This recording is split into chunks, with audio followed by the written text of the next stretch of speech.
I was ready to go to war with the finance department over a $300 plane ticket. Rules are rules, not a single penny over budget, the finance manager declared, her voice dripping with condescension. As a result, our company lost an $8.5 million contract. At the debriefing, the CEO was incandescent with rage. Will someone please explain to me what the hell happened? The conference room was suffocatingly silent. The massive, polished mahogany table reflected every twisted and humiliated face around it. The echoes of CEO Mark Harrison's roar still vibrated in the air. $8.5 million.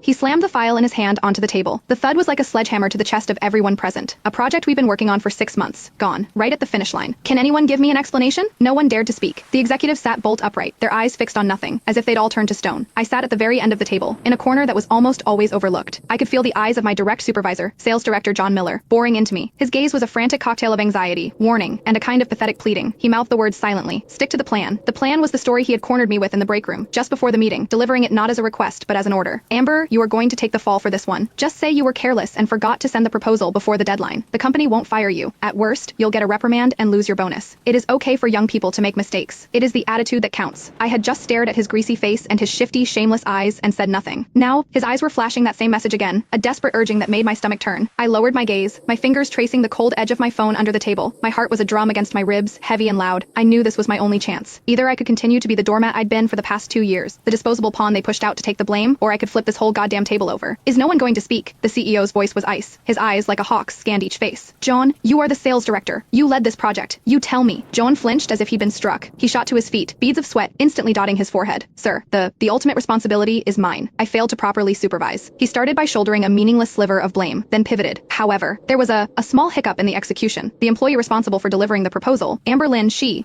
pointed at me. In an instant, every executive in the room swiveled their head, their gazes like searchlights, all fixed on me. There was scrutiny, contempt, a little bit of schadenfreude, and a whole lot of cold indifference. I was the eye of the storm. A flicker of relief crossed John's face. He thought he'd successfully diverted the fire to the temp. He looked at me, his voice dripping with fake sympathy and a magnanimous boss's tone. Amber, why don't you explain to the CEO what happened? Under the weight of all those stares, I slowly got to my feet. My body was stiff from sitting for so long, but I straightened my spine. I pushed my black, framed glasses up the bridge of my nose, the lenses hiding the emotion in my eyes. Mr. Harrison, my voice wasn't loud, but in the dead silence of the room, it was terrifyingly clear. I ignored John and looked directly at the man at the head of the table. I saw his brow furrowed in impatience and suspicion. I can explain. Then, I said the words I had practiced in my head 1,000 times. It happened because I couldn't afford the plane ticket to deliver the proposal to the client. 1 second, 2 seconds. You could have heard a pin drop. Then, a wave of suppressed gasps and murmurs. I saw John's face drain of all color, then flush a deep, mottled purple. He clearly hadn't expected me, the quiet, head-down workhorse, to say something like that in this setting. Across from me, the finance manager, Susan Hayes, her face a mask of perfect makeup, went from shocked to